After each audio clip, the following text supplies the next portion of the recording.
இதில் இந்த வருட தைப்பூசத்திற்கு எவ்வளவு பெரிய கூட்டத்தை நீங்கள் எதிர்பார்க்கின்றீர்கள்? அதே சமயத்தில் எது போன்ற ஏற்பாடுகளை நீங்கள் செய்து தயாராக இருக்கின்றீர்கள்? இந்த வருஷம் கிட்டத்தட்ட நாங்கள் அந்த ஃப்ளோட்டிங் க்ரௌட் சொல்லுவோம். அந்த ஃப்ளோட்டிங் க்ரௌட் என்பது அந்த ஒரு வாரம் க்ரௌடு. அது போன வருஷம் 1.5 மில்லியன் வந்தது. இந்த வருஷம் அதை விட இன்னும் கூட வரும்னு சொல்லிட்டு நாங்கள் வரக்கூடிய சுற்றுப்பயணிகளோ இல்லை பக்தர்களோ இந்த சமயத்தில் நம்முடைய பக்தி மற்றும் இந்த கலாச்சார அம்சங்களை மீறி செயல்படக்கூடாதுன்றது. ஏன்னா சில சமயங்கள் அது போன்று மாதிரியாக சாமியை கும்பிடுன்னு சொல்லி கும்பிட்டுட்ருக்காங்க. அதை எடுத்துக்கிட்டிங்களா, சில பேர் வெறித்தனமாக கும்பிட்றாங்க, சில பேர் பக்தியாக கும்பிட்றாங்க, சில பேர் பாசமாக கும்பிட்றாங்க. இந்த வெறித்தனமாக கும்பிட்றவங்க ரொம்ப வெறியாக கும்பிட்றாங்கன்னு நினைக்கிறேன். ஏன்னா அவங்களுக்கே புரிஞ்சு இல்லை அவங்களுக்கு தெரிஞ்சு நடந்துக்கிறாங்களே தெரில. ஏன்னா சின்ன சின்ன விஷயம் எடுத்திங்கன்னா ரத உருவத்தில் எடுத்துங்க. சில பேர் ரத உருவத்துலேருந்து ஒரு மது அழிஞ்சிக்கிட்டு வராங்க. ஏன்னா அது அவங்க பெரிய ஒரு பெருமையான விஷயம் நினைக்கிறாங்களே. இடங்கள்லாம் மோட்டர் பைக்கில் வந்துக்கிட்டு அங்கே நேரம் ரேம் பண்ணிக்கிட்டு இது மாதிரி பல விஷயம் நடக்குது. ஏன்னா பல பேர் வர இடத்துல நம்மளும் கொஞ்சம் ஹீரோ காமிக்கணும் ஆசைப்படுறது. இதை நீங்கள் கையாளுவதற்கு போலீஸினுடைய உதவியோ அது மாதிரி? ஆமாம், கண்டிப்பாக போலீஸ் உதவியும் நம்ம கேட்டிருக்கோம். ஆனால் அவங்க என்ன நினைக்கிறாங்கன்னா, போலீஸ் என்ன நினைக்கிறாங்க, இது ஒரு சமயம் ஃபங்க்ஷனு ஈவெனு, இதில் போய் நாங்கள் என்னாச்சும் சொன்னோமா அவனுங்க அப்போ கம்மி தள்ளி கட்டெல்லாம் தம் பண்ணி சொல்லி அப்படி கேட்குறானுங்க. நம்ம அந்த கொமெண்ட்ஸ் காலம்லாம் பார்க்கும்போது இது கோயில் நிர்வாகம் என்ன செய்யுது, இதை அவங்க கையாளவில்லையா அப்படின்னு அப்படியும் பற்ற காமெண்ட்ஸு பார்க்க. இதுக்கு நீங்கள் எப்படிப்பட்ட பதில் கமெண்ட் கொடுக்குறவங்க கொடுப்பாங்க. ஏன்னா அவங்களுக்கு உரிமை இருக்குது, என்னாச்சும் சொல்லணும். அதில் நல்ல கருத்தை கொடுத்தா கண்டிப்பாக எடுத்துக்குவோம். பிரச்சனை இந்த பார்க்கிங் பிரச்சனை. அதாவது தங்களுடைய கார் நிறுத்தும் இடத்தை பார்த்திங்கன்னா கடந்த வருடம் எனக்கே அந்த அனுபவம் இருந்தது. நாங்கள் வெளியே செல்லும் பொழுது இந்த 50 வெள்ளி வரை கட்டணத்தை வாங்கினாங்க. அது கொடுக்க வேண்டிய ஒரு சூழ்நிலைக்கெலாம் தள்ளப்பட்டோம். கண்டிப்பாக கொடுத்தா தான் நமக்கு இடம் கிடைக்கும் அப்படின்னு சொல்லிட்டு. ஆக இது கோயில் நிர்வாகத்துக்கும் இதுக்கும் தொடர்பு இருக்கிறதா? எங்கள் காரியே நாங்கள் உள்ளே போட மாட்டோம், எல்லாம் வீட்டில் போட்டு வந்துடுவோம். அப்படி இருக்க கட்டுங்க பக்தர்கள் வளர்ப்பது out cider using this opportunity. So அது உங்களுக்கான எங்களுக்கு அதுக்கு சம்மந்தம் கிடையாது.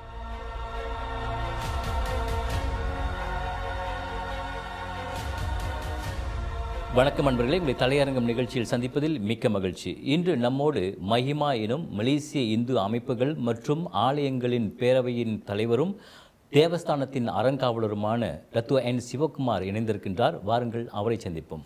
வணக்கங்கிறது. வணக்கம்.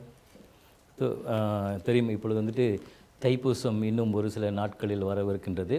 அதற்காக நீங்கள் மிகப்பெரிய வேலைப்பளுவில் இருப்பீங்க. இந்த சமயத்தில் இந்த வருட தைப்பூசத்திற்கு எவ்வளவு பெரிய கூட்டத்தை நீங்கள் எதிர்பார்க்கின்றீர்கள்? அதே சமயத்தில் எது போன்ற ஏற்பாடுகளை நீங்கள் செய்து தயாராக இருக்கின்றீர்கள்? கண்டிப்பாக பார்த்தீங்கன்னா தைப்பூசம் வருஷம் கூட்டம் ஏறி தான் போயிருக்கு. ஏன்னா பத்திரிக்கை பொறுத்தவட்டம் அது ஒரு ஸ்பாட் ஆஃப் அட்ராக்ஷன் மாதிரி ஆயிடுச்சு. அதுமாதிரி வெளியூரில் இருந்து வரவங்களும் தைப்பூசம் மலேசியாவில் இவ்வளோ பெரிய லெவலில் கொண்டாடுறாங்கன்னு சொல்லிட்டு அதை பார்க்குறதுக்கு சில பேர் வந்தால் விட பொதுமக்களும் பத்திரிக்கை வர்றதுக்காக முயற்சி எடுக்கிறாங்க. ஆனால் இந்த வருஷம் கிட்டத்தட்ட நாங்கள் அந்த ஃப்ளோட்டிங் க்ரௌட் சொல்லுவோம். அந்த ஃப்ளோட்டிங் க்ரௌட் என்பது அந்த ஒரு வாரம் க்ரௌடு. அது போன வருஷம் 1.5 மில்லியன் வந்தது. இந்த வருஷம் அதை விட இன்னும் கூட வரும்னு சொல்லிட்டு நாங்கள் எதிர்பார்க்குறோம். ஏன்னா பப்ளிக் ஹாலிடே, அதே நேரத்தில் ஸ்கூல் ஹாலிடேஸில் இருக்கிறதுனால அந்த இதில் வச்சுப்போம். இதே நேரத்தில் ஏற்பாட்டு என்னங்கிறது நம்ம செஞ்சோன்னு கேட்டிங்கன்னா, இந்த வருஷம் புதுசாக நம்ம என்ட்ரன்ஸ்லேருந்து எடுத்திங்கன்னா அந்த புது கல் பேமெண்ட் ஸ்டோன் சொல்லுவோம், அது புதுசாக லே பண்ணியிருக்கோம். அது காரணமே ஏன்னா அந்த ஒரு பாதையை பார்த்துட்டா எல்லாம் வந்துட்டுருக்காங்க. அது ஒரு புது மாற்றம் கொண்டு காமிக்கணும்னு சொல்லிட்டு, அதே நேரத்தில் பக்தர்களுக்கு ஒரு வசதியாக இருக்கணும்னு சொல்லிட்டு தேவஸ்தான தலைவரோட ஆலோசனை மூலயமாக இந்த வேலைகள் நடந்துகிட்ருக்கு. அது இன்னும் நடந்துகிட்ருக்கு. அதே நேரத்தில் டாய்லெட் ஃபெசிலிட்டி இன்னும் அப்கிரேட் பண்ணி இந்த வருஷம் இன்னும் 2-3 நாள் லெவலில் ஃபீமேல்ஸ் இதுமாதிரி பொம்பளைங்களுக்கான டாய்லெட்டு அதையும் திறக்கப்பட போகுது. ஏன்னா அது தனியாக நாங்கள் வச்சுருக்கோம். அதையும் இன்னும் 2 நாளில் திறந்துருவோம். அது மாதிரி பல விஷயங்களை நம்ம செஞ்சுட்டு இருந்தாட வருஷம் எது நம்ம இருக்கோமோ அது இன்னும் கொஞ்சம் குறைங்களை கேட்டு அதை நம்ம சரி பண்ணிகிட்டு இருக்கோம். அந்த வருஷத்தில் அதான் இவ்வளோ பெரிய கூட்டம், ஏற்கனவே 15 லட்சம் பேர் ஒரு சமயத்தில் கூடுறாங்கன்னு சொன்னாக்கா அது சாதாரண விஷயம் அல்ல. இது ஒட்டுமொத்த மலேசியாவுக்கே வந்துட்டு ஒரு அடையாளமாக மாறி இருப்பது மட்டுமல்லாமல் உலக அளவில் இருக்கக்கூடிய இந்துக்கள் அனைவருமே பத்துமலையை திரும்பி பார்க்கக்கூடிய ஒரு நேரம் இது. ஆக இந்த சமயத்தில் வந்துட்டு நீங்கள் வரக்கூடிய பக்தர்களாக இருக்கட்டும், சுற்றுப்பயணிகளுடைய வசதிகளை வந்துட்டு மேம்படுத்துவதற்கு வந்து மிக முக்கியமான அம்சம். ஆனால் அதே சமயத்தில் நம்மளுடைய சமுதாயத்தில் நீங்கள் பார்த்தீங்கன்னாக்கா ஒரு எதிர்பார்ப்பு இருந்து கொண்டே இருக்கின்றது. அதாவது இங்கே வரக்கூடிய சுற்றுப்பயணிகளோ இல்லை பக்தர்களோ இந்த சமயத்தில் நம்முடைய பக்தி மற்றும் இந்த கலாச்சார அம்சங்களை மீறி செயல்படக்கூடாதுன்றது. ஏன்னா சில சமயங்கள் அது போன்று நடக்கின்றது. அது தவிர்ப்பதற்காக நீங்கள் எது போன்ற முன்னெச்சரிக்கை நடவடிக்கைகள் எடுத்திருக்கீங்க? இப்போ நீங்கள் சொன்ன மாதிரி பல இந்த இந்த விஷயம் கண்டிப்பாக நடக்குது. ஏன்னா வந்து இப்போ இருக்க கலாச்சாரம் இதில் எடுத்துக்கிட்டேன். அதே நேரத்தில் இப்போ இருக்க காலகட்டத்தில் வந்து பல பேர் பல மாதிரியாக சாமி கும்பிடுன்னு சொல்லி கும்பிட்டுட்ருக்காங்க. அதை எடுத்துக்கிட்டிங்களா, சில பேர் வெறித்தனமாக கும்பிட்றாங்க, சில பேர் பக்தியாக கும்பிட்றாங்க, சில பேர் பாசமாக கும்பிட்றாங்க. இந்த வெறித்தனமாக கும்பிடுறவங்க ரொம்ப வெறியாக கும்பிட்றாங்கன்னு நினைக்கிறேன். ஏன்னா அவங்களுக்கே புரிஞ்சு இல்லை அவங்களுக்கு தெரிஞ்சு நடந்துக்கிறாங்களே தெரில. ஏன்னா சின்ன சின்ன விஷயம் எடுத்திங்கன்னா ரத உருவத்தில் எடுத்துங்க.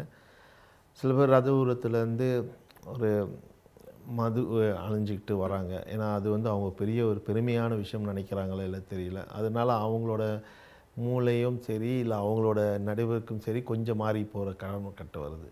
அதே நேரத்தில் பயணிகள்லாம் வந்து மோட்டர் பைக்கில் வந்துக்கிட்டு அங்கே நேரம் ரேம் பண்ணிக்கிட்டு இது மாதிரி பல விஷயம் நடக்குது. ஏன்னா பல பேர் வர இடத்துல வந்து நம்மளும் கொஞ்சம் ஹீரோ காமிக்கணும் ஆசைப்பட்றாங்க தெரியல. அதே நேரத்தில் காடிகளில் சவுண்ட் சிஸ்டம் போட்டுட்டு பல இந்த மாதிரி சின்ன சின்ன இது நடக்குது. அப்படி இருக்க போது இப்போ குறைஞ்சிட்டு வந்தால் விட இதுதான் நம்ம முக்கியமாக இந்த விஷயத்தை தான் பார்க்கணும். ஏன்னா வந்து நீங்கள் சொன்ன மாதிரி இது உலகத்திற்கு எல்லாரும் நம்மளை பார்க்குறாங்க. ஸோ நம்ம கலாச்சாரம் சரி, அது நம்ம எப்படி நம்ம காமிக்கணும் சொல்லி நம்ம கையில் தான் இருக்குது. நம்ம வந்து ஒரு நல்ல கருத்து நம்ம சொல்லலாம், ஆனால் சில பேர் அதை எடுத்துக்க மாட்டாங்க. இவர் என்ன சொல்கிறது, நம்ம என்ன கேட்குறது. அதனால் அப்படி இருக்கிற இடத்துல வந்து நம்மளை மாற்றிக்கிட்டால் தான் வெளியிலேருந்து பார்க்குறவங்க இந்த இந்து மதம் இப்படி இவ்வளோ உத்தமையாக இவ்வளோ அழகாக சாமி கும்பிட்றாங்கன்னு சொல்லி ஒரு இது வரும். அதனால் பல விஷயத்தையும் நம்ம மாற்றி தான் ஆகணும். ஏன்னா அது அவங்களே அதை புரிஞ்சிக்கணும். ஏன்னா நம்ம ஒரு விஷயம் சொன்னால் இது இல்லை, இது இப்படி தான் நான் சாமி கும்பிடுவேன், இப்படி தான் நம்ம சாமி கும்பிட்டு பழகியிருக்காங்க சொல்லுவாங்க. அப்படி இருக்கப்போது மாற்றங்கள் நம்ம மூலியமாக தான் வரணும். அதனால் ஒரு அதே நேரத்தில் இந்த ரத ஊர்வலத்துலேருந்து ஆரம்பித்தோட சில பேர் வந்து ரதத்துக்கு முன்னால் இருந்து நம்ம சாமி கும்பிட ஆசைப்படுவாங்க, சில பேர் முன்னுக்கு வந்து நடக்க ஆசைப்படுவாங்க. அந்த பக்தர்களுக்கு வந்து நடந்து வரவங்களும் சரி இல்லை அந்த பொதுமக்கள் மற்றவங்க பார்க்குறவங்களும் சரி அவங்க வந்து கண்டிப்பாக ஒரு நல்ல ஒத்துழைப்பு கொடுக்கணும்.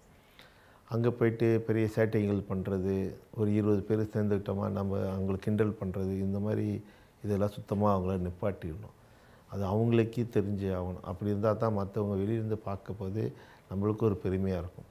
இந்த மது அணிக்கிறது இதெல்லாம் வந்து சுத்தமாக வந்து நிப்பாட்டிடணும். ஏன்னா அது ஒரு இதை நீங்கள் வந்துட்டு கையாளுவதற்கு போலீஸினுடைய உதவியோ அது மாதிரி? ஆமாம், கண்டிப்பாக போலீஸ் உதவியோ நம்ம கேட்டிருக்கோம். ஆனால் அவங்க என்ன நினைக்கிறாங்கன்னா, போலீஸ் என்ன நினைக்கிறாங்க, இது ஒரு சமய ஃபங்க்ஷனு ஈவென்னு, இதில் போய் நாங்கள் என்னாச்சும் சொன்னோமா அவனுங்க அப்போ கம்மி தலைப்போ கண்டெல்லாம் தம் பண்ணி சொல்லி அப்படி கேட்குறானுங்க. அப்படி இருக்க கட்டத்தில் நாங்கள் என்ன செய்கிறோம், எங்களோட முடிஞ்ச வாலண்டியர்ஸை வந்து அவங்களோட அனுப்பி விட்டுருவோம். ஏன்னா இந்த கட்டத்தில் இது மாதிரி இருக்காங்க சொல்லிட்டு. ஆனால் சில தடுக்க முடியாத காரணத்தினால என்ன ஆகுது, அவங்கள பிடிச்சிட்டு அனுப்பி கொண்டு போகிறாங்க. அப்போ நம்மள்கிட்ட இருக்கவங்க கோவப்படுறாங்க, எங்களை பிடிச்சிட்டு போயிட்டாங்க அப்படி பண்ணாங்க. ஏன்னா இவங்க செஞ்ச சேட்டைங்களால தான் பிடிச்சிட்டு போகிறாங்க. இவங்க நல்லது செஞ்சுட்டு முருகனோட பின்னால் வந்து தான் யாரும் அவங்கள தடக்க போகிறதில்ல. அதனால் இந்த மாதிரி விஷயங்களை எடுத்து அவங்க மாற்றி ஆகணும். அதே நேரத்தில் இந்த தைப்பூசத்தில் எடுத்துக்கிட்டிங்கன்னா அங்கே வரவங்களும் வந்து பல பேர் வந்து பல மாதிரியான சிந்தனைகளும் வராங்க. ஏன்னா ட்ரெயின் ஓட்டுவோன்னு சொல்லிட்டு ஒரே இதில் 20 பேர் மேலே கை வச்சுக்கிட்டு சின்ன வயசில் ஓட்டாத ட்ரெயினை வந்து இந்த வயசில் ஓட்டுறாங்க எங்கள் பத்துமலையில். அது மாதிரி பல விஷயங்களாக இருக்கும். அப்படி இருக்கப்போது நம்மளுக்கே பார்க்க என்ன நீட்டாக போயிட்டு இருக்கான்னு சொல்லிட்டு இந்த மாதிரி சில்லறையான விஷயம் வந்து அந்த ஒட்டுமொத்த தோற்றத்தையே பாதிக்கும். ஆமாம், கண்டிப்பாக அது மாறும். ஏன்னா இது பார்க்க போய் வெளியிலேருந்து பார்க்கும்போது, ஏன்னா வெளிநாட்டிலேருந்து ஒருத்தர் வரப்போது இப்படி தான்டா சாமி கும்பிடுவானுங்களா அப்படின்னு நினைப்பாங்க. இன்னொன்று பார்க்கும்போது கூட சில சமயங்கள் வந்துட்டு நம்ம இது பற்றிய செய்திகள் இது வரும்போது நம்ம அந்த கொமெண்ட்ஸ் காலம்லாம் பார்க்கும்போது இது கோயில் நிர்வாகம் என்ன செய்தது, இதை வந்து அவங்க கையாளவில்லையா அப்படின்னு அப்படியும் பற்ற காமெண்ட்ஸு பார்க்க. இதுக்கு நீங்கள் எப்படிப்பட்ட பதில் கொடுக்கு? ஏன்னா கமெண்ட் கொடுக்குறவங்க கொடுப்பாங்க. ஏன்னா அவங்களுக்கு உரிமை இருக்குது, என்னாச்சும் சொல்லணும். அதில் நல்ல கருத்தை கொடுத்தா கண்டிப்பாக எடுத்துக்குவோம். இப்போ ஒன்று நம்ம ஞாபகம் வச்சுக்கணும், தைப்பூசம் இந்நாளுக்கு தான் நடக்கும். பூச நட்சத்திரம் முடிஞ்சு காவடியும் சரி, பால்குடம் சரி, இவர் எடுத்து போகிறாங்க சரி, எல்லாருக்கும் தெரியும் அது. ஆனால் இந்த நேரத்தில் தான் எடுக்கணும், இந்த நேரத்தில் இவ்வளோ கூட்டம் இருக்குது, இந்த நேரத்தில் இவ்வளோ சிரமப்பட்டு நம்ம போகணும்னு சொல்லிட்டு அவங்க முடிவு பண்ணிட்டாங்க. அப்படி இருக்கப்போது அவங்களுக்கே தெரிஞ்சு தான் அந்த இடத்துக்கு இந்த நேரத்துக்கு வராங்க. ஏன்னா அவங்க வேண்டுறவங்க அப்படி இருக்கிற கட்டத்தில் எங்களால் முடிச்சது தான் நாங்கள் செய்ய முடியும். ஏன்னா அப்படியே ஒரு ஆளுக்கு ஒரு போலீஸ்காரர்களை வைத்தா விட அங்கே வருது 10 லட்சம் 15 லட்சம் பேர், அவ்வளோ பேருக்கு எவ்வளோ நம்ம கொடுக்க முடியும் அவ்வளோ பெரிய கூட்டத்தில்? அப்படி இருக்க போது நம்மளை வந்து இது பண்ணிக்கணும், நம்ம தான் நம்மளை கொஞ்சம் மாற்றிக்கணும். சில குறைகள் கண்டிப்பாக இருக்கும். ஏன்னா இவ்வளோ பெரிய கூட்டத்தில் we can be a perfect. அதே நேரத்தில் நம்ம என்ன ஒரு ரூல்ஸை செஞ்சு வச்சாங்களோ அது அவங்க ஃபாலோ பண்ணணும். ஏன்னா உதாரணத்துக்கு காவடி பால்குடம் எடுத்துகிட்டு வருவாங்க. ஏன்னா 2 படிகள் வந்து மேலே ஏறுறதுக்கு நம்ம ஒரு இது ஸ்டார்டிங்கில் முடிவு பண்ணியிருப்போம். அந்த கட்டத்தில் வந்து லெஃப்ட் சைடில் இருக்கிறது வந்து பால்குடத்துக்கு இடம் கொடுத்துருவோம். இப்போ நடுவு சைடில் இருக்கிறது காவடி, பெரிய பெரிய காவடிகள் வருவாங்க. அவங்க என்ன செய்வாங்க, அந்த நேரத்தில் அவங்க வரப்போது சரி காவடி வந்துட்டாங்க. ஏன்னா அப்போ தான் அவங்க வந்து ஒரு சந்தோஷமான இதில் பக்தியை அவங்களுக்கு காமிக்கிறதுக்கு வந்து ஆடிட்டு பாடிட்டு வர நேரத்தில் அவங்க டைம் எடுத்துக்க போது பின்னால் இருக்கவங்க வந்து வெயிட் பண்ண மாட்டாங்க. ஐயோ இவங்களை வெயிட் பண்ண சொல்லிட்டு அவங்க என்ன செய்வாங்க, அவங்கள தாண்டி இன்னொன்று லேனுக்கு போவாங்க. அந்த லேன் கீழே இறங்குற லேனாக இருக்கும். அங்கே போய் இவங்க முட்டிக்குவாங்க. முட்டினோடனே என்ன ஆகும், ஓ இவ்வளோ பெரிய லைன் ஆயிடுச்சு, இவங்க 2 ஜாமான. ஏன்னா கடவுளை கும்பிடுறது முடிவு பண்ணியாச்சு. அது பொறுமையாக இருந்து அந்த ஒரு லைனில் போனால் எந்த பிரச்சனையும் நடக்க போகிறதில்ல. ஆனால் இவங்க என்ன செய்கிறாங்க, அந்த லைனை வெட்டிட்டு இவங்க போகும்போது அதில் இன்னொன்று கியூ வரும். அப்போ இவங்க போகிறதுக்கு பிரச்சனைங்க வரப்போது அப்போ வந்து நிர்வாகம் என்ன செஞ்சிச்சு, நிர்வாகம் பார்க்கலையா? இப்போ நாங்கள் பார்த்துட்டு இருந்தால் விட எங்களால் என்ன செய்ய முடியும், எங்களால் இங்கே வராதிங்க அப்படி இருக்க தடுக்கிறதுக்கு வந்து நம்ம அந்த இடத்த வந்து ஃபுல்லாக வந்து ஒரு ஸ்கூல் சில்ட்ரன் போகிற மாதிரி நேராக இங்கே ஒரு லைன் இப்படி போட்டுருந்தோம்மா அது ஸ்கூல் சில்ட்ரன் மாதிரி ஆயிடுவேன். பிள்ளைங்களுக்கு தான் நம்ம சின்ன வயசுலேருந்து இந்த லைனில் போக சொல்லுவோம். பெரியவங்களுக்கு அவங்க புரிஞ்சிருந்தா விட அதனால தான் தேவஸ்தான தலைவர்னா சொன்னால் அந்த இடத்த அழகாக விடுங்கப்பா, வருவங்க வந்துட்டு தான் இருப்பாங்க சொல்லிவிட்டு அதனால தான் ஓப்பனாக வச்சுருக்கோம். ஏன்னா எல்லாத்துக்கும் புரியும்னு சொல்லிட்டு புரிஞ்சுக்குன்னு நினச்சி தான் நம்ம அந்த விஷயத்தை செஞ்சோம் தவிர நாங்கள் வந்து எங்களால் செய்ய முடியாது கிடையாது. அப்படி கட்டத்தில் வந்து எல்லோரும் பொறுமையாக ஒரு இதை வந்து ஃபாலோ பண்ணால் தானே அது கரெக்டாக நடக்கும். இப்போ அண்மையில் கூட ஒரு விஷயம் சொல்லுங்கள், இந்த நீண்ட வரிசையை தவிர்ப்பதற்காக நிறைய நேரம் காத்திருக்காமல் இருக்கிறதுக்கு இந்த பால் குடத்தில் கட்டக்கூடிய இந்த கயிறு கூட நீங்கள் அதிகமான முடிச்சு போட வேணாம்னு சொல்லியிருந்தீங்க. இது வந்துட்டு எந்த அளவுக்கு இந்த கூட்டத்தை குறைக்க உதவி பண்ணுன்னு நினைக்கிறீங்க? இல்லை கண்டிப்பாக உதவி செய்யணும். ஏன்னா ஒரு முடிச்சு அவங்க எடுக்கப்போது அங்கே கொண்டு போய் பால் முடிச்சு கொண்டு போய் கட்டுறது காரணமே வந்து வேண்டிட்டு இருப்பாங்க. அதே நேரத்தில் அந்த பாலுக்குள்ள எதுவும் உளுந்தக்கூடாது சொல்லி ஒரு நல்ல எண்ணத்தில் அவங்க கட்டிட்டு கொண்டு போகிறாங்க. அப்படி இருக்கப்போ அவங்க என்ன செய்வாங்க, கட்டிட்டு ஒரு 4-5 முடிச்சு போனால் அங்கே போய்ட்டு அந்த முடிச்சு அடக்க போது பின்னால் லைன் கியூணும். நீங்கள் நம்மளாம் ஒன்று நினைக்கணும், இது வந்து ஒரு சின்ன இங்கே ஒரு பஸ்ஸுக்கு கியூ நின்னா அப்படி நீராக போக கிடையாது. இந்த ஒரு ஆள் இங்கே நின்னாங்களா அந்த கியூ வந்து ஆத்தங்காரோட போகிறதுக்கு வாய்ப்பு இருக்குது. ஏன்னா இது வந்து கண்டிப்பாக நாங்கள் நேரடியாக பார்க்குறோம். அப்படியே ஒரு முடிச்சு போட்டாங்களா கடத்தி நேராக ஊற்றிட்டு போயிடுவாங்க. இல்லையா கிட்ட வரப்போது நேரத்தில் அவங்களே அந்த முடிச்சு அவுத்துருந்தாங்களா எங்களுக்கு வசதியாக இருக்கும். மற்றவங்க வந்து இவங்க முடிச்சு எடுத்து அங்கே ஊற்ற போது அது ஒரு முடிச்சுல தான் இன்னும் சீக்கிரமாகும். இந்த காலத்தில் 3 முடிச்சு போட்டு வந்துங்க அவங்களுக்கு புரிஞ்சுக்கணும். இதனால் நம்மளுக்கு வந்து பெரிய லைன் வரும், இல்லை எரிசடி கூட வரும்னு சொல்லிட்டு இருந்தால் அவங்களுக்கே தெரிய போகுது இது மாதிரி நடக்க போகுது. அப்போ அவங்களால தான் அந்த கியூ வர்றது பெரிய அவங்க அப்போ நினைக்கக்கூடாது.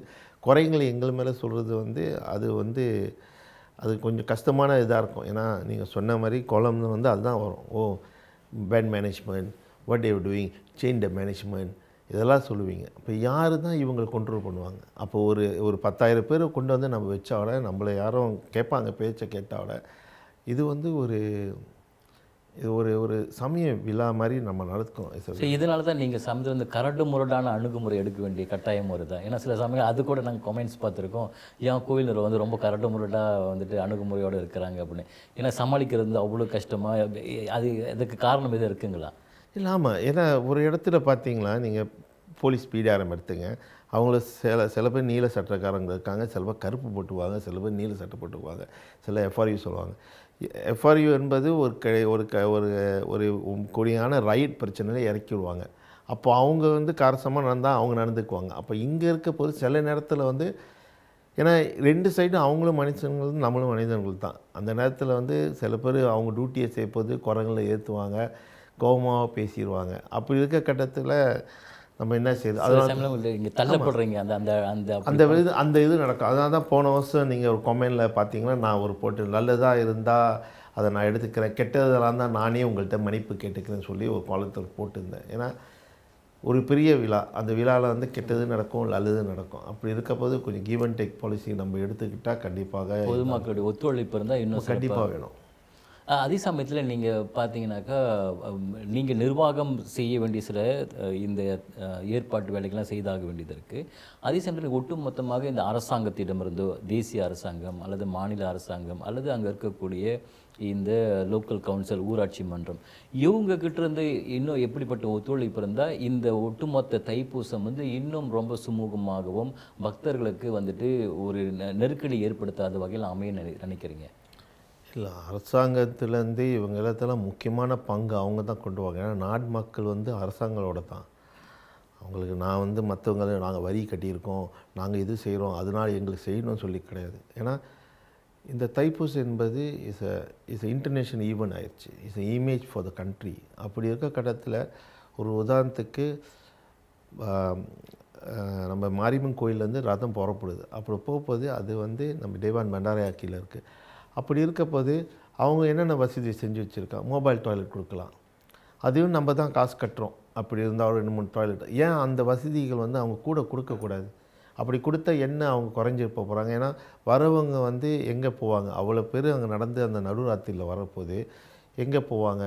அப்போ அந்த நேரத்தில் போய் அங்கங்கே மொபைல் டாய்லெட்டை எடுத்து வச்சுருந்தாட இவங்க இப்போ கொடுக்காம வந்தால் எப்போ கொடுப்பாங்க? இப்போ தானே அவங்களுக்கு டைம். இப்போ இந்த ஒரு இவ்வளோ பெரிய ஈவெண்ட்க்கு ஒரு 4-5 இடத்துல மொபைல் டாய்லெட் அவங்களே செஞ்சு போட்டு வச்சுருந்தா அது தவறு கிடையாது. என்ன கேட்டால் அது தவறு கிடையாது. ஆனால் இப்போ இதில் வந்து அவங்க சார்ஜ் பண்ணுறாங்க, சில பேர் ஸ்பான்சர் பண்ணி கட்டுறாங்க. ஏன் அதை கூட வைக்கக்கூடாது? ஒரு சின்னது கூட வச்சுட்டு போனால் அது நல்லது தானே, அவங்களுக்கு தான் சுத்தமாக இருக்கும். அப்போ அங்கங்கே சொல்ல முடியாது, இங்கே போயிட்டு மூத்திரம் அடிச்சிட்டாருப்பா, இங்கே அடிச்சிட்டாங்க சொல்லி ரோட்டில் அடிச்சிட்டாங்க சொல்லிட்டு அதுக்கு உண்டாக்கின காரணமே இவங்க தானே. இவங்க அந்த இது ஒத்துழைப்பு கொடுத்துருந்தாங்களா, அங்கங்கே அழகான வசதிகளுக்கு கொடுத்துருந்தாங்களா, அது தடுக்க முடிச்சமாக இருக்கும்.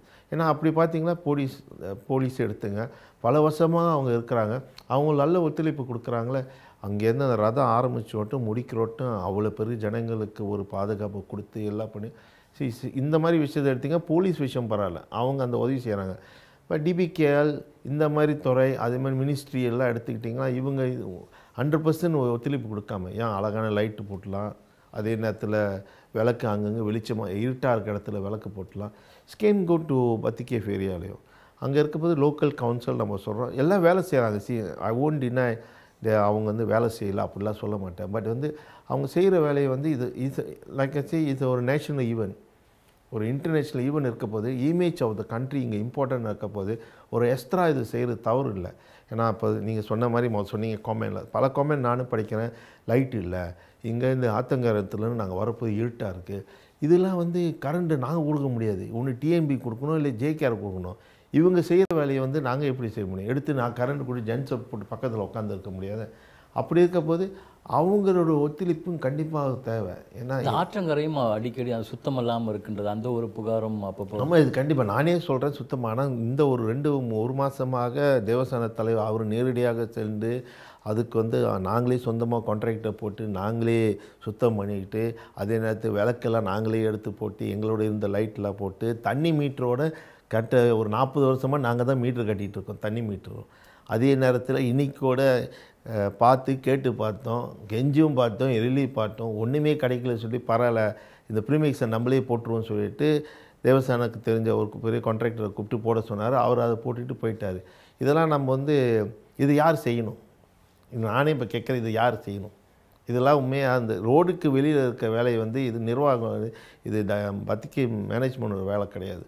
அப்படி இருந்தோட பக்தருங்க வரணுன்ற ஒரு எண்ணிக்கையில் வந்து நல்ல எண்ணத்தில் தான் நாங்கள் செய்கிறோம். அப்படி இருக்கும்போது இந்த லோக்கல் கவுன்சிலும் சரி, இந்த ஸ்டேட்டும் சரி, அந்தந்த இருக்க துறைகளுக்கு ஏஜென்சி சரி, இவங்களை தானே இந்த வேலையில் செய்கிறோம்.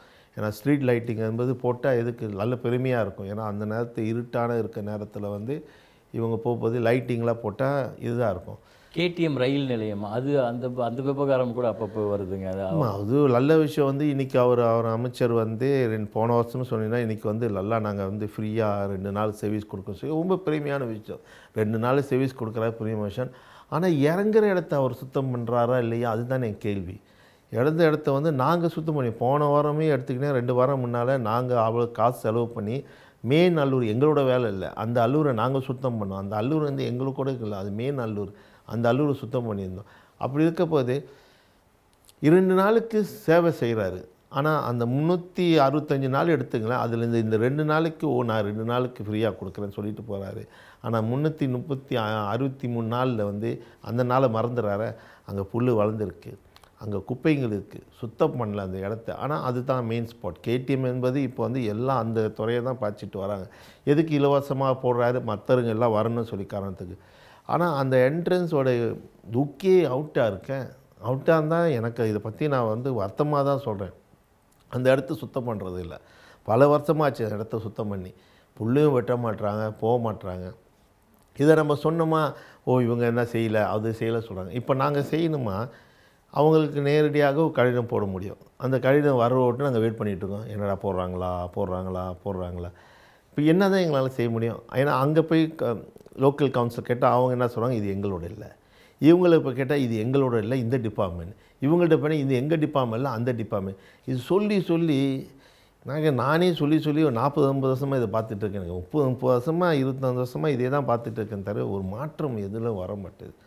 இடத்த அப்படி தான் இந்த ஒட்டுமொத்த பத்துமலையை நம்மளுடைய மலேசியாவின் அடையாளம் உலகமே இங்கு பார்க்கக்கூடிய ஒரு சூழ்நிலை விட்டது. ஆக இது நிர்வாகம் மட்டுமல்ல, இது எல்லாருமே பார்த்து ஒத்துழைப்பை கொடுத்து இதை மேம்படுத்த வேண்டிய கட்டாயம். கண்டிப்பாக இது நேஷனல் ஈவெண்ட். இது ஒரு ஸ்டேட்டோட ஈவெண்ட் நீங்கள் நினச்சக்கூடாது. ஏன்னா இது image of the entire world looking at பத்தி கேவ்.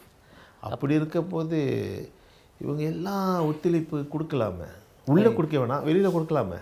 இப்போ அங்கே ஒரு பிரச்சனை, நிறைய பேர் இப்போ இன்னொரு எதிர்நோக்கக்கூடிய இன்னொரு பிரச்சனை இந்த பார்க்கிங் பிரச்சனை. அதாவது தங்களுடைய கார் நிறுத்தும் இடத்தை பார்த்திங்கன்னா கடந்த வருடம் எனக்கே அந்த அனுபவம் இருந்தது. நாங்கள் வெளியே செல்லும் பொழுது இந்த 50 வெள்ளி வரைக்கும் அதாவது கட்டணத்தை வாங்கினாங்க. அது கொடுக்க வேண்டிய ஒரு சூழ்நிலைக்கெலாம் தள்ளப்பட்டோம். கண்டிப்பாக கொடுத்தா தான் நமக்கு இடம் கிடைக்கும் அப்படின்னு சொல்லிட்டு. ஆக இது கோயில் நிர்வாகத்துக்கும் இதுக்கும் தொடர்பு இருக்கிறதா? கோயில் என்பது எங்களுக்குள்ள அந்த 16 ஏக்கர். அந்த 16 ஏக்கருங்க பக்தர்கள் போருக்கும், அதே நேரத்தில் இந்த வெண்டர்ஸு இந்த ஷாப்பர்ஸ் எல்லாம் அங்கே கடைங்க செய்கிறதுக்கே எங்களுக்கு போதுமாக இருக்குது. எங்கள் காடியே நாங்கள் உள்ளே போட மாட்டோம், எல்லாம் வீட்டில் போட்டு வந்துடுவோம். அப்படி இருக்க கட்டுங்க பக்தர்கள் வளர்ப்பது out cider using this opportunity. So அது உங்களுக்கான, எங்களுக்கும் அதுக்கு சம்மந்தம் கிடையாது. அது தனி மனிதர்களும் அவங்க தனியாக எடுத்து அது செய்கிறாங்க. ஏன்னா அவங்களுக்கும் தெரியும் இந்த நேரத்தில் எவ்வளோ கேட்டால் கொடுத்துருவாங்க. சில பேர் லீகலாக அது பெர்மிட் எடுத்து செய்கிறாங்க. சில பேர் காடியை வர வழி இல்லாமல் காசு கொடுத்து போகிறோம். ஏன்னா நம்மளுக்கு பயம், இவனுக்கு ஒரு 10 வெள்ளி கொடுக்காமல் போனால் 20 வெள்ளி கொடுக்காம போனால் நம்மளுக்கு 2000 வெள்ளி செலவு வச்சுருவான், இதுக்கு பரவாயில்ல கொடுத்துட்டு போயிடுவோம்டா சொல்லிட்டு போயிடுறோம். அப்படி இருக்கப்போது இது தடுக்கணுமா ஒரே காரணம் இதை இப்போ தான் ஃப்ரீ கேடிஎம் கொடுத்துருக்காரு. அதில் வரலாம், இல்லை பஸ்ஸில் வரலாம், பல சர்வீஸுங்க இருக்குது. இப்போ காடியில் வந்தால் சொல்லிவிட்டு இந்த ஒரு பிரச்சனை. இதை தான் நீங்கள் கேட்டீங்களா, இந்த ஏஜென்சியெல்லாம் என்ன செய்கிறாங்கன்னு சொல்லிட்டு. ஏன் இதில் பெரிய பங்கு போடாமல் இவ்வளோ பெரிய இடத்துல இந்த லோக்கல் கவுன்சிலும் சரி அவங்களும் சரி ஃப்ரீயாக எங்களுக்கு இங்கே பார்க்கிங் செஞ்சு கொடுத்துருக்கோம், பக்தர்களுக்கு இங்கே ஒரு பார்க்கிங் இடம் கொடுத்துருக்கோம். இது மாதிரி இவங்க அந்த திட்டத்தை எடுக்கலாமே. இவங்க அந்த திட்டத்தை எடுத்தால் தான் எங்களுக்கு சந்தோஷமாக இருக்கும்.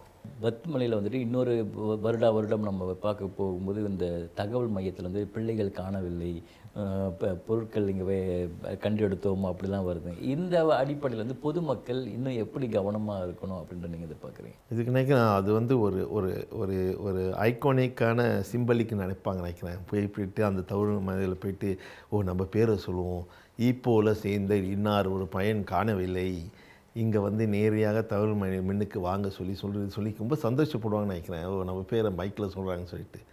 அது இப்போல்லாம் தடுக்க ஆரம்பிச்சிட்டோம். அதெல்லாம் சொல்கிறது ஏன்னா எல்லாத்துக்கும் ஃபோன் இருக்குது. அதே மாதிரி இது ஒரு எமர்ஜென்சி கேஸில் தான் இப்போல்லாம் அதை சொல்ல ஆரம்பிக்கிறோம். இப்படி இருக்கிற கட்டத்தில் பிள்ளைங்களை அழைச்சிட்டு வராங்க, பெற்றோர் பல பேர் வயசானவங்களை அழைச்சிட்டு வராங்க.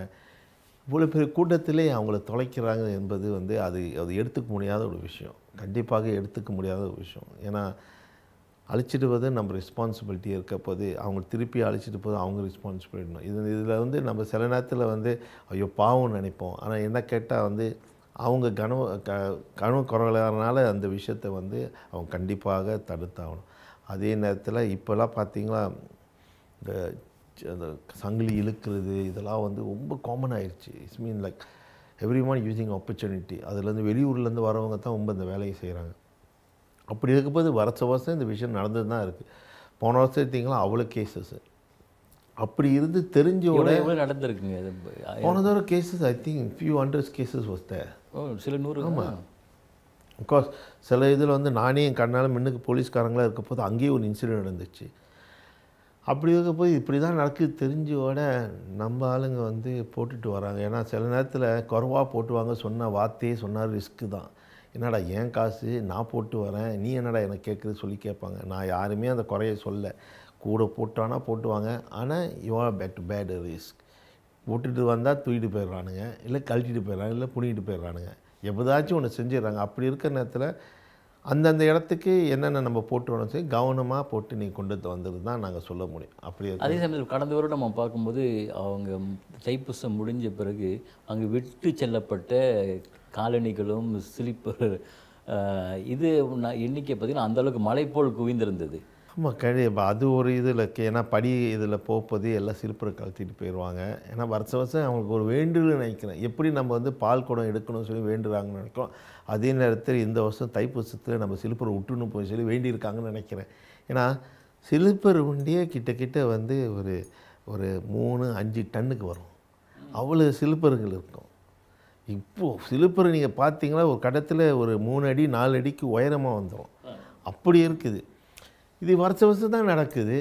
அதான் சொல்கிறேன், அவங்க வேண்டிட்டு வருவாங்க நினைக்கிறேன். எதுனாச்சும் நம்ம பத்தி கைஃபில் விட்டுட்டு போயிடணும். ஏன்னா குப்பையை விட்டுட்டு போகிறாங்க. அது அவங்க வேண்டிடுவாங்கன்னு நினைக்கிறேன். சில பேர் வந்து நல்லவங்க அந்த நேரத்தில் செய்ய மாட்டாங்க. சில பேர் வந்து ஐயோ வரப்போது ஒரு குப்பையை தூக்கிட்டு வந்துடுவோம், இந்த குப்பையை விட்டுட்டு போனால் நம்மளுக்கு நல்லது நினச்சிட்டு போய் சிலிப்பரும் விட்டுட்டு போகிறாங்க. ஏன்னா அது குப்பை செய்கிறது தான் பெரிய பிரச்சனைகள். அந்த குப்பை செய்கிறது எப்படி செய்கிறது பார்த்தீங்கன்னா இப்படி தான் செய்கிறது. ஏன்னா டப்பியை கொண்டு வந்து அந்த டப்பியை வந்து ஆத்தங்காரத்தில் போட்டு ஊற்றிட்டு போக மாட்டாங்க. அப்படியே கொண்டு வந்துட்டு எங்காச்சும் கொண்டுட்டு போட்டுட்டு போயிடுறாங்க.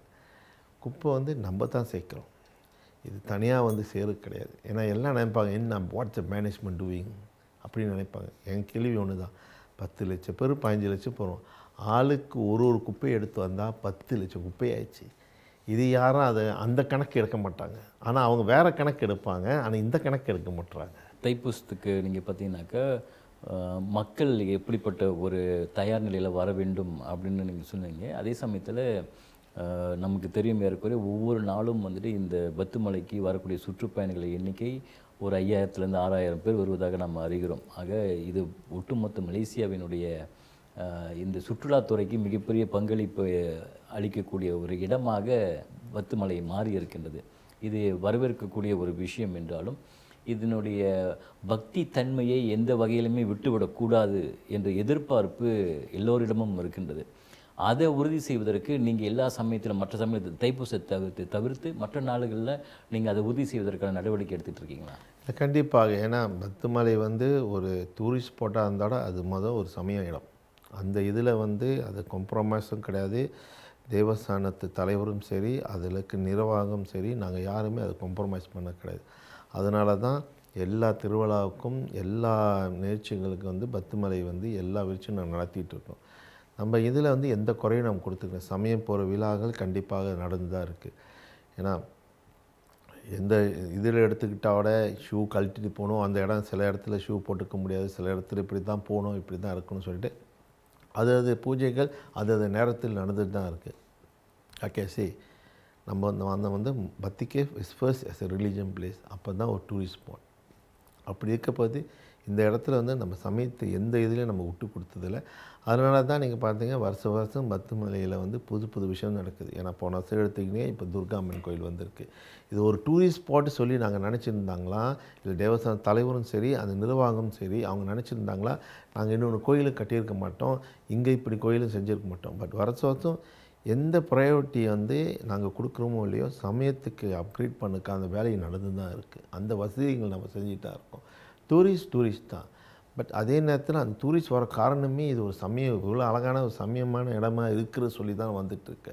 அந்த நேரத்தில் வந்து எந்த காலகட்டத்திலையும் நம்ம அதை விட்டு கொடுக்க மாட்டோம். அது உறுதியாக நாங்கள் சொல்கிறோம். சரிங்க தோ, இதுவரையில் இங்கு வந்துட்டு இந்த பத்துமலை தைப்பூசத்துக்கு உங்களுடைய ஏற்பாடுகள் பற்றி பல்வேறு விஷயங்களை பகிர்ந்து கொண்டீங்க. உங்களுக்கு எங்களுடைய மனமார்ந்த நன்றி. அதே சமயத்தில் இந்த தைப்பூசம் எல்லா வகையிலும் சிறப்பாக நடந்தேற எங்களுடைய மனமார்ந்த வாழ்த்துக்கள்.